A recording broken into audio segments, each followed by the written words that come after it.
Don Richmond's in the Rifters. I call him St. Donnie because he's just one of the most beautiful humans that I know. And I'm thrilled to have him here today. Thanks for being here, Don.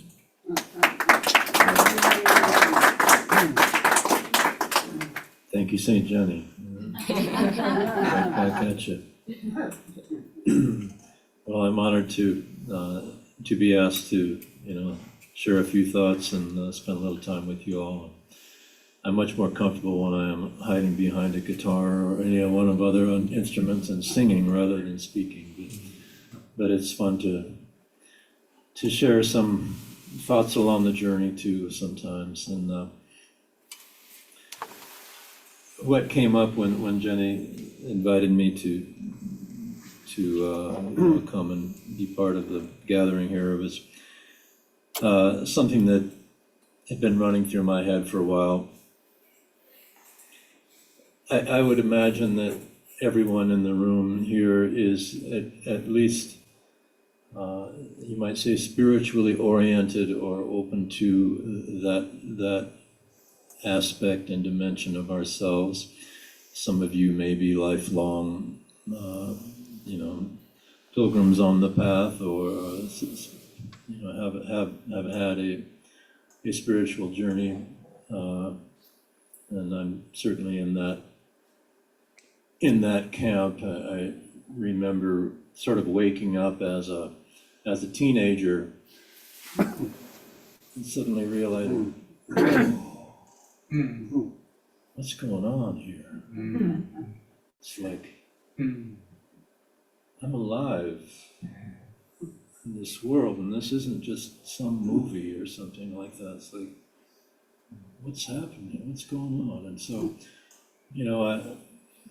I explored many different traditions and many different books and teachings and things, and they all have something to offer. And I really, the sort of so-called New Thought tradition of unity and of like Ernest Holmes' religious science and stuff like that always seemed like a nice kind of home turf to me, just because it accepted and embraced teachings from all directions. But anyway, so it's like that topic, well, who wants to be enlightened? That's more a question I am directing inwardly rather than saying, okay, step right up and I'll bestow it upon you. It's like, what part of me is it that might seek such a thing, and what is it seeking in wanting to be so-called enlightened, and what does that even mean? And I don't pretend to have any answers to that, but it has often seemed like the only part of me that wants to be enlightened is my ego, because dang, wouldn't I be cool? Wouldn't I be hip and groovy? Wouldn't I be something if I was enlightened, whatever that means? Of course, the irony and paradox in that is that in most traditions, it's the ego that is in your way from becoming whatever degree of enlightenment you might seek or attain or get to. So it's this funny thing, because part of my spiritual journey and explorations and all that, which have included a very undisciplined and somewhat intermittent meditation practice. I've never followed a particular tradition or particular method as laid out by anyone. In almost anything I've done, it seemed like this life for me has been just that I've stuck out sort of in the middle of nowhere, and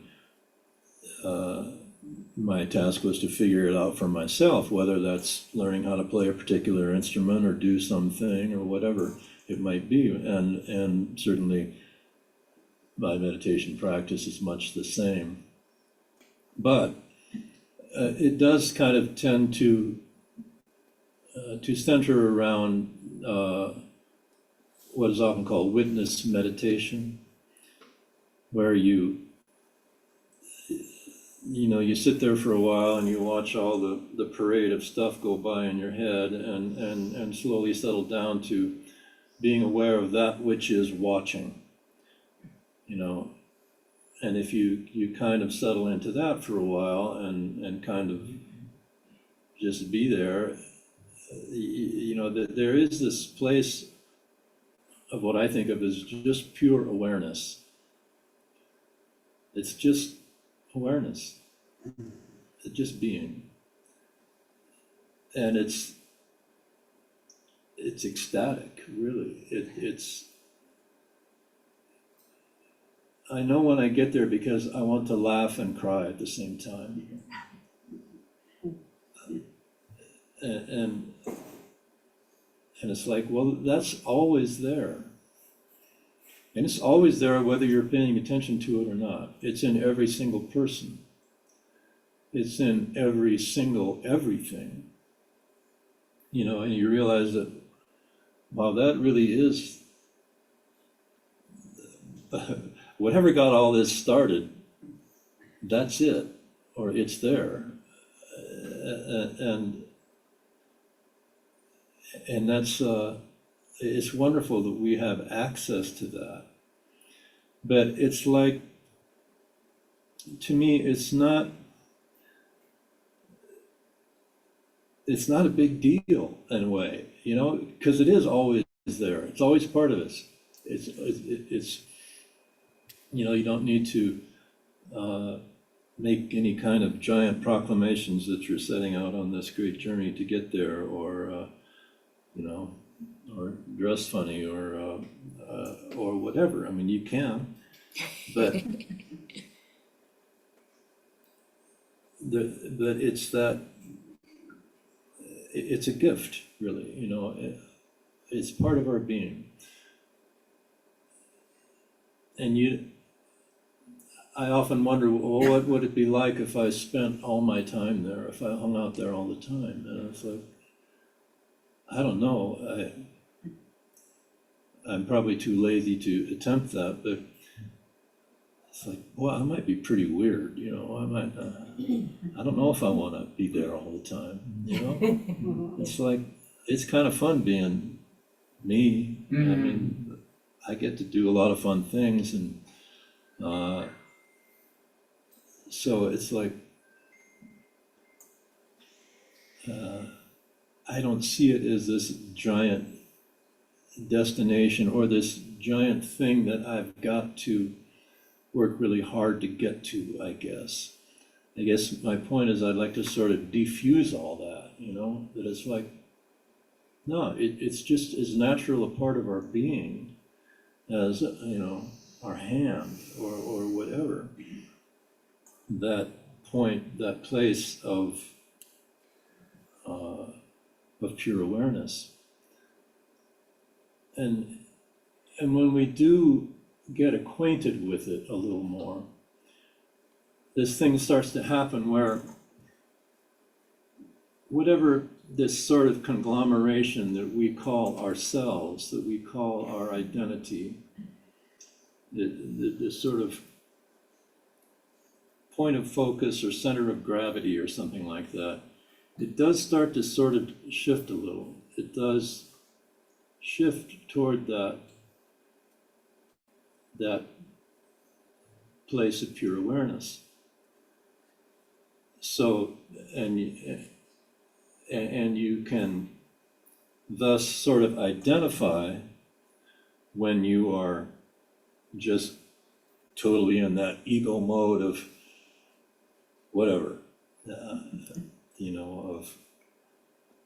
of seeking something so that you can feel good about yourself or whatever, or trying to look cool, or saying, God, I hope I don't screw up this presentation, not the community of love in Taos, or whatever. and it's like, there's all that going on, but you can kind of step back and say, oh yeah, okay. I see that all going on. Nothing wrong with that, but then you have this other aspect of yourself that that sort of puts all that in a different perspective, I guess, from that point of stillness and awareness.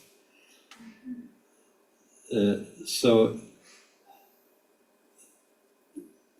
you know, it's a great addition to your perspective, you might say. And I think it does lessen suffering. It's like, I don't know, I've read lots of nice pithy aphorisms about things like that. Difficulties are not optional. You know, you're going to have them. You're going to run into your challenges. But the amount of suffering that you experience in response to those things, that can be changed. You can choose different responses. That doesn't mean it's going to be a whole lot of fun necessarily, but you can choose the degree, or you can affect the degree to which you are swept up in those difficulties. I think that's another thing that can happen with that perspective of pure awareness.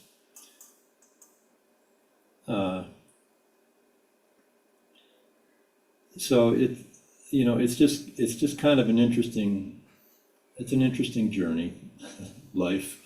This thing, whoever came up with this anyway, who came up with this thing called life? I don't know. It's really interesting, but that's been that's just sort of this ongoing dichotomy with me of watching myself go back and forth, and it can be really nice to to be able to rest in that pure awareness. It's like a little vacation, like going to Oho for the day or something like that, just resting in that, and all the usual troubles just kind of take a little bit of a step back. They're still there, but it feels good anyway. And I just love the irony of the who wants to be enlightened question of like, who wants to be enlightened? I do. But the other aspect of you really already is, I think. I mean, I don't pretend to have experienced whatever someone else might call enlightenment.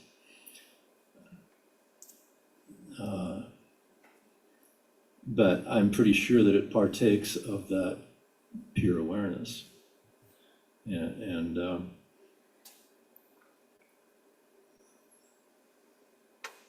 so it's, I don't know, it's an interesting dance, I guess.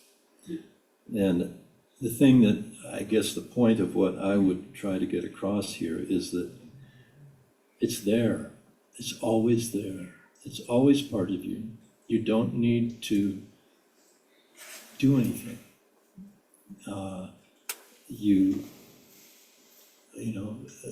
Getting acquainted with it is probably beneficial. One of the quickest ways to get there for me is gratitude. It's like just saying thank you. A little mantra for me, which I'm sure would not work for everyone, but it's you can find your own, is I just say thank you, Father. That puts me there every time, right now. And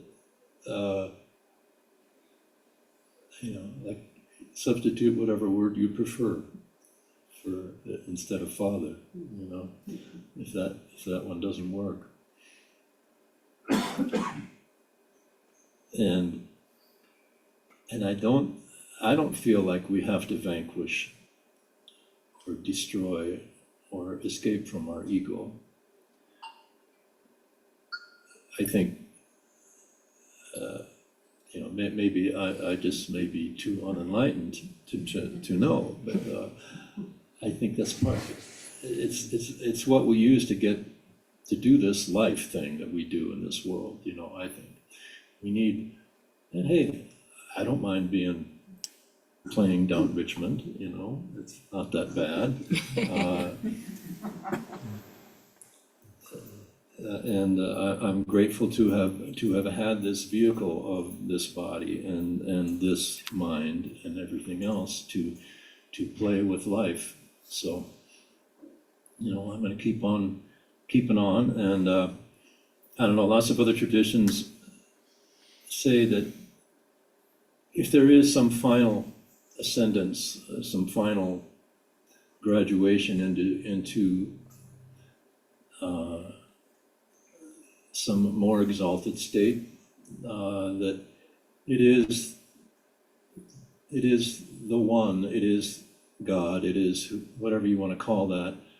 That's the thing that makes that last step, that takes that last step. So I'm going to leave it up to you know, to the universe, to if I'm supposed to be in some other state, and I do think it's always ongoing. We grow forever, and I think there is an impetus to that. I think there is an upward push to us that I'm going to leave it up to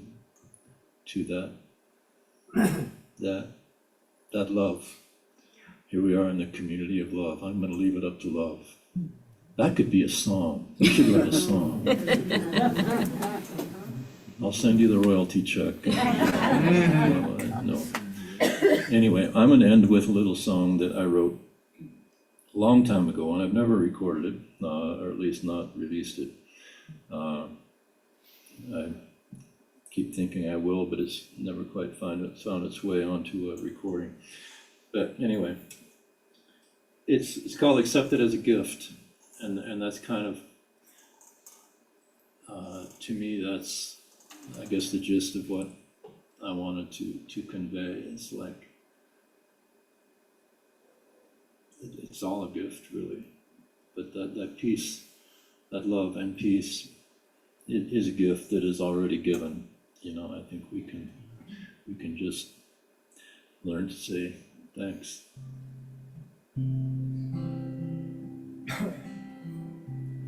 It's too good to be true.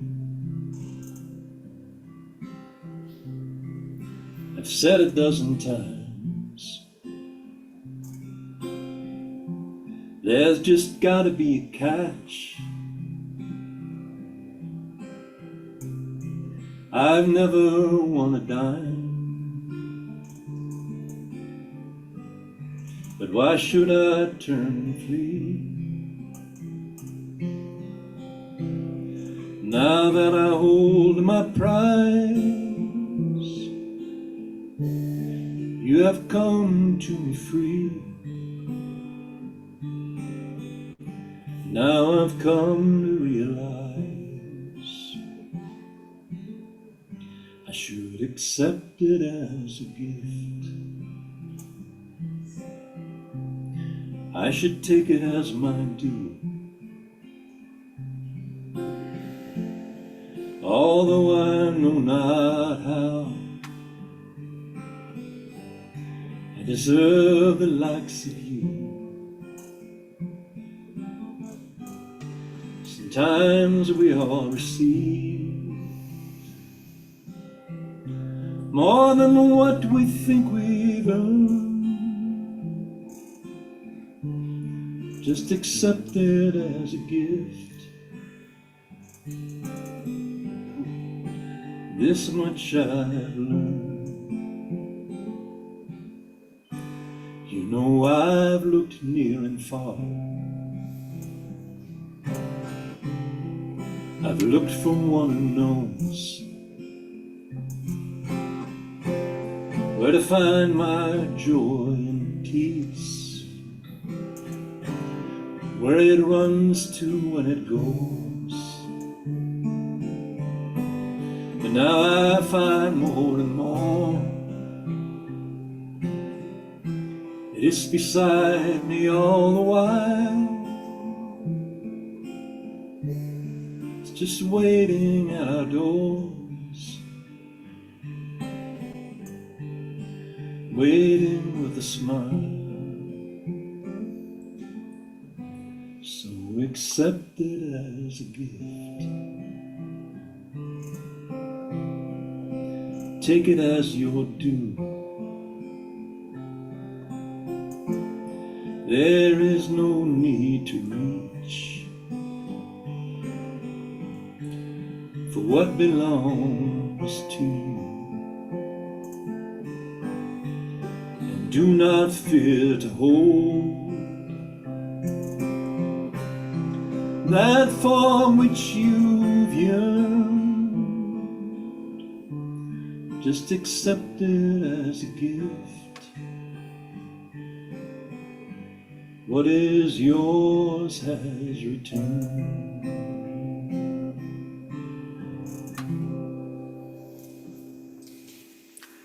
Thank you all.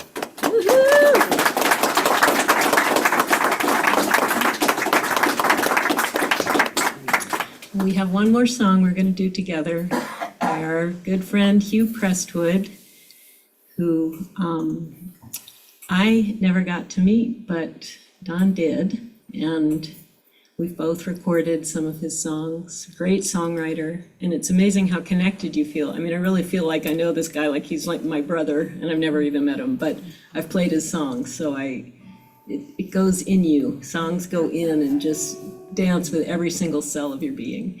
And this is an amazing song that has touched a lot of people. So Don's gonna play Bristlecombe Pine. Yeah. And we thank Hugh for all of his gifts that he has left behind in the music. Yeah, if you're a songwriter, inevitably you run across a song that you think, that song was supposed to drop into my head. I know you get so jealous. I should have wrote that song. This was definitely one of those for me.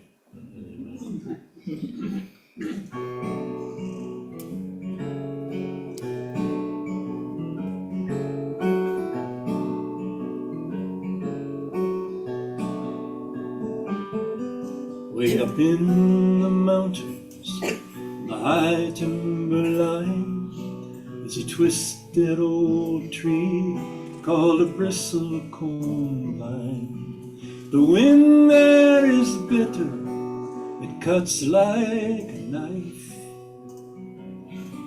and it keeps that tree holding on for dear life.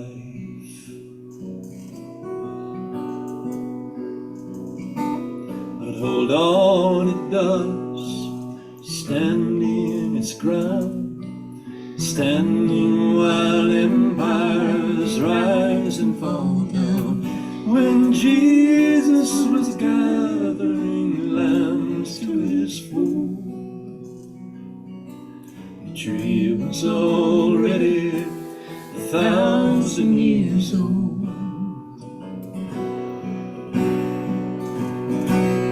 Now the way I live, there ain't no way to tell. When I die, if I'm going to heaven or hell. So when I'm laid to rest, it would suit me just fine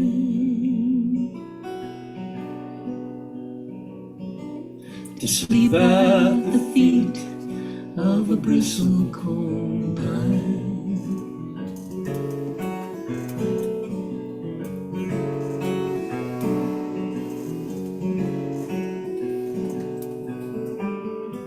And as I would slowly return to the earth, what little this body of mine might be worth would soon start to nourish the roots that tree,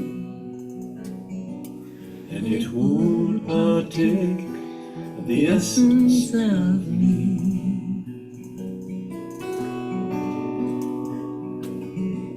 And who knows if that is the century's turn, the small spark of me might continue to burn, as long as the sun did continue to shine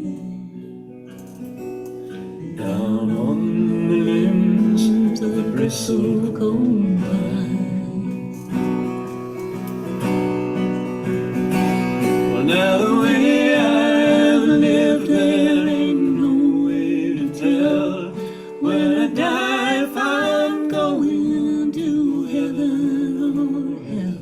So when I'm laid to rest, it would suit me just fine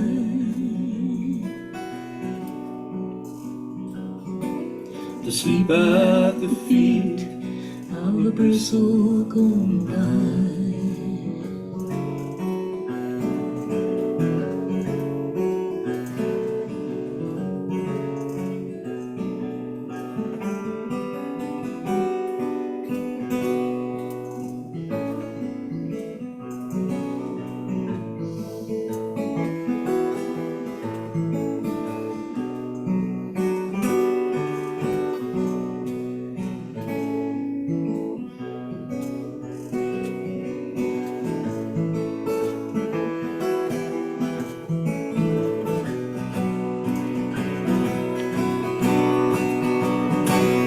Now the way I've lived, there ain't no way to tell. When I die, if I'm going to heaven or hell. So I just as soon set out eternity's time to sleep at the feet of a bristlecone vine.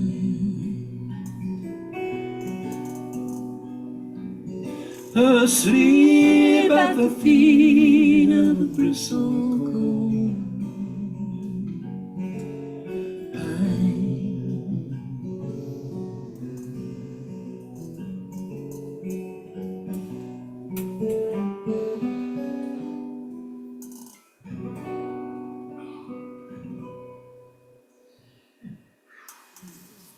Thank you.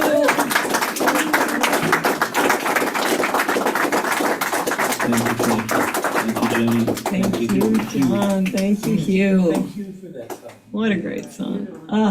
Just gets me every time. I got the little ding, you know. All the hairs go, yes, yes, this is so good. It's so